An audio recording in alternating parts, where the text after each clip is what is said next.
We really haven't seen this in a long time. The Oklahoma City Thunder looking vulnerable, looking mortal, looking regular.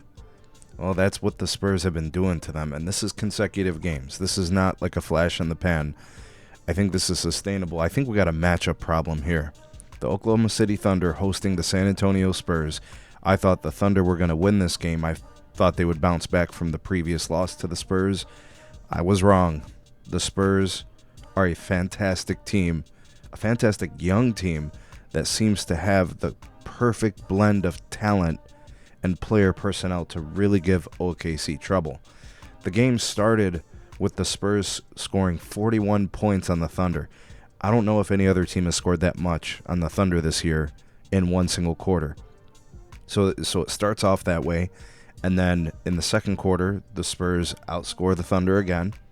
And in the third quarter, they outscore them again, and then they actually hold the Thunder to 19 points in the third quarter. So at that point, I mean, we're talking about a pretty sizable lead.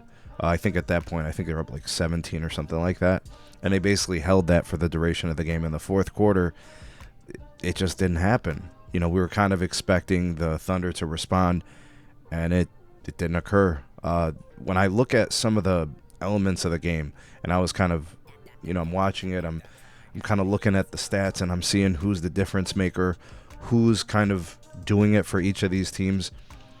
Well, I mean, you got a really nice mix out of the Spurs, a little bit from Harrison Barnes from time to time, Luke Cornett kind of doing the dirty work, but offensively, Stephon Castle was really good. De'Aaron Fox was fantastic.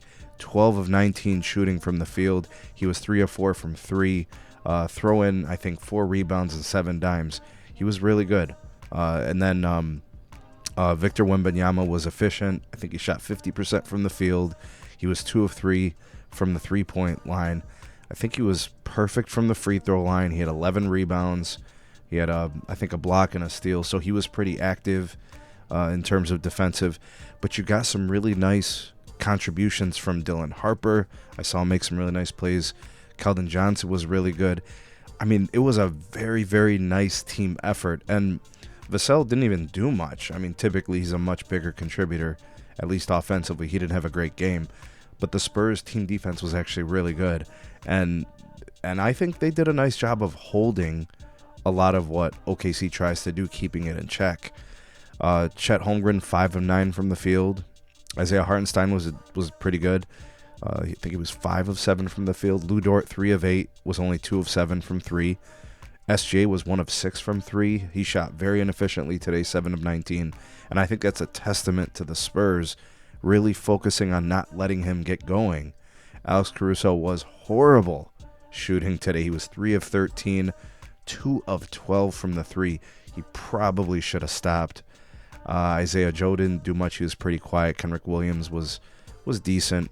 Cason Wallace, 1 for 7 off the bench. Not good. It really wasn't an OKC game. Even J-Dub, who's the team's second most potent scorer behind SGA, 5 of 13 from the field, didn't really make a difference. He was 1 of 4 from the free throw line. Very, very uncharacteristic. So I think this is a conversation that we got to take seriously here. If you're the OKC Thunder, there's probably some doubt that's starting to creep in the back of your mind, like, these guys have our number. Because the Spurs keep beating them. And they beat them in a way that they can continue to do that in the future. Now, things are different in the playoffs. The Spurs don't really have that experience. They have a couple players who have some playoff experience, like Harrison Barnes made some deep playoff runs with the Golden State Warriors, if you guys remember those years. So they have some guys, but that's a pretty young team. And I think maybe Luke Cornett played for the Celtics in their championship runs and their playoff runs. So there's some playoff experience there. But the Thunder won an NBA Finals, right? And they went 7 games on multiple occasions in their run. So they're tried and true. So I don't know if this means like the Thunder are worried about their chances in a repeat. I think they have strong faith in themselves. But they have to be thinking, we got to figure out what it's going to take to beat these Spurs. I mean, Victor Wembanyama is like a cheat code, right? He's just like this freak physical specimen, like shouldn't be able to move like this at this size, these kind of things. But the rest of the team's fantastic. they have players that aren't that different than the OKC players, right? You've got offensive contributors, you've got willing, capable defenders, and you've got the cheat code when it comes to offense and defense in Victor Wembanyama. Chet Holmgren's probably got to have a bigger game than what he did. 5 of 9's okay, but you probably needed to do more, right, in terms of your matchup. J-Dub, got to be better. SGA, you got to be better. Those are the big three for OKC Thunder, and they didn't really do enough in this game, and that's why when you look at the score, it kind of makes sense. Like, the Spurs put up 117 on the top-rated defensive team in the league, and the OKC Thunder only scored 102 points. Kind of got a matchup problem here. So I think, when I look at the response, like, what do we expect from OKC the rest of the way? What's the mind frame when they think about the Spurs? I think Coach Dagnall's got to be thinking, I've got to find a way to come up with answers for these matchups, how we're going to play, how we're going to execute. I think it starts by shooting better.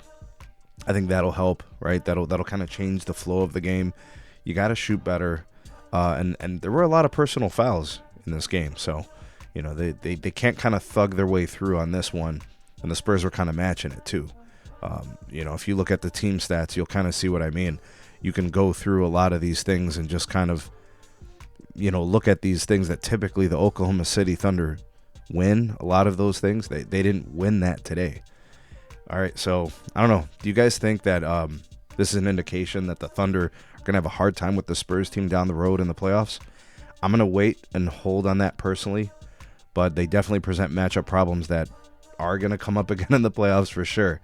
I'm not sleeping on the Thunder. That's still my team to come out of the West, but I mean, for a lot of us, we've always thought that the Spurs could be really, really good. I didn't think it was going to happen this quick. This is happening really fast in front of our eyes. The Spurs are the real deal, for sure. Defense, offensively, they got the star power, De'Aaron Fox, Vic. The supporting cast is great, nice young players. Dylan Harper, Vassell, Castle. This is a nice team. Shout out to the Spurs, man. Putting some pain on the Oklahoma City Thunder on Christmas. Putting coal in their stocking.